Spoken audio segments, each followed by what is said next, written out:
ప్రజలందరికీ నమస్కారం. నా పేరు దేవరకొండ ప్రసాద్. అసలు దేవరకొండ నాగవర ప్రసాద్. నేను ఏకలవ్య మూల పురుషుడైన మా జాతి మూల పురుషుడైన ఏకలవ్యుడి సంతానానికి చెందినవాడిని. అంటే ఇక్కడ ఆంధ్రప్రదేశ్లో ఎరుకుల క్యాస్ట్ అని అంటారు. అలాగే మా కులదేవతలు చెంచు లక్ష్మి, ఎరుకల నాంచారం తల్లి, భక్త శబరి, అలాగే దశావతారాల్లో 10వ అవతారమైన వరాహ అవతారం మాకు అత్యంత గౌరవమైనది, ప్రీతిపాత్రమైనది. ప్రస్తుతం ఆంధ్రప్రదేశ్లో మాకు దేవదేవుడైన శ్రీ వెంకటేశ్వర స్వామి వారి లడ్డూ ప్రసాదం పైన అనేక రకములుగా పంది కొవ్వు, గుడ్డు కొవ్వు కలిసినవని ఆ కోట్లాది భక్తుల మనోభావం దెబ్బతినే విధంగా, ఆచార వ్యవహారాలు, విశ్వాసాలు దెబ్బతినే విధంగా మాట్లాడడం జరిగింది.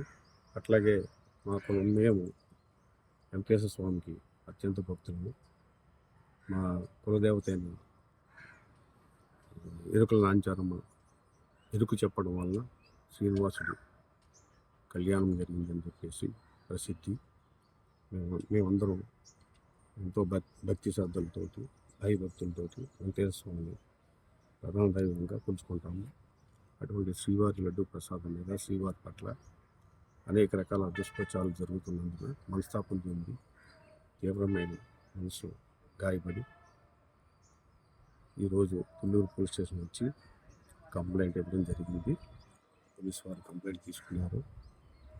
సిఈ గారు వేరే బందోబస్తు ఇంట్లో ఉన్నారట. ఎస్ఐస్ మాట్లాడారు. దాని మీద లీగల్గా ఏమే చర్యలు తీసుకోగలమో చూసి చేస్తామన్నారు. అక్నాలజ్మెంట్ ఇమ్మని అడిగాను. అది మేము తర్వాత చూస్తాము అన్నారు. సిఏ గారు వచ్చేంతవరకు వెయిట్ చేస్తామని చెప్పాను. వద్దులేండి, మీరు వెళ్ళిపోండి, వెయిట్ చేయడం మీకు, తర్వాత మేము చూస్తామని ఆ అక్నాలజ్మెంట్ ఇచ్చిన కాపీ కూడా ఎస్ఐ గారు తీసుకోవడం జరిగింది. ఎవరెవరి మీద ఫిర్యాదు చేశారు సార్?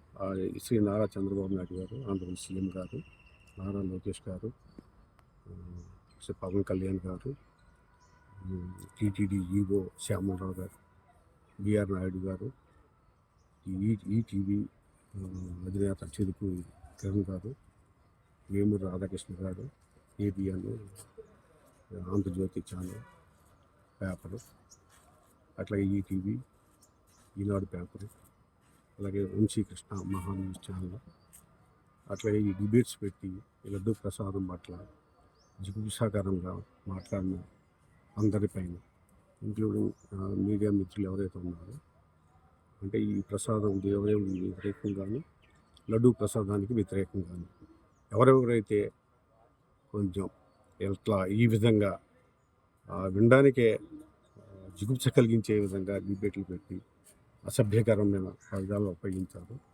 వారందరిపైన, ఇంకెవరెవరు ఉంటే వాళ్ళందరిపైన ఏ తేదీల్లో ఇప్పుడు ఎక్కడెక్కడ ఏ విధంగా చేశారు అనేది పునఃస్పష్టంగా రాసి ఆ రిపోర్ట్ ద్వారా ఇవ్వడం జరిగింది. దాని మీద లీగల్ యాక్షన్ తీసుకుంటామని పోలీసు వారు చెప్పడం జరిగింది. బట్ అక్నాలజ్మెంట్ మాత్రం ఇవ్వడానికి నిరాకరించారు. అది కొంతసేపు వెయిట్ చేసి చూస్తాను, అక్నాలజ్మెంట్ తీసుకుంటాను, లేదంటే నెక్స్ట్ ప్రొసీజర్ ఫాలో అవుతాను. మీరు ఇంత దూరం వచ్చి కంప్లైంట్ గారు కారణం ఏంటి సార్? అక్కడ ఇవ్వచ్చు కదా. నేను ప్రస్తుతం నేను నివాసం ఉండేది విజయవాడలోనే. ప్రస్తుతం మెడికల్ లీవ్లో ఉన్నాను. ఇంతకుముందు ఎక్కడ చేసాము? ఇది ఫస్ట్గా సెక్రటేరియట్లో సమ్ ఎమ్మెల్యేస్, మినిస్టర్స్ అలా సమావేశంలో ఇది ఫస్ట్గా సీఎం గారు మాట్లాడడం జరిగింది.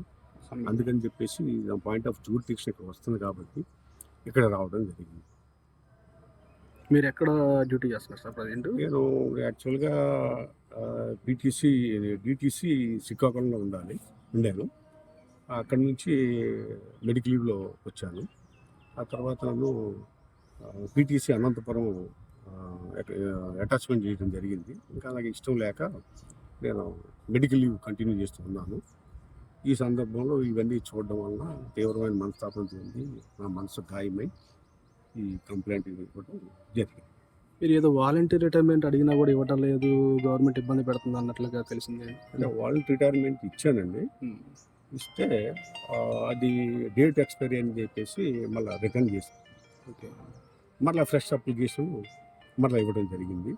అది మార్చి 31 వరకు లోపు ఇవ్వమని రిక్వెస్ట్ పెట్టాను. బట్ అది ఇంతవరకు జరగాలి.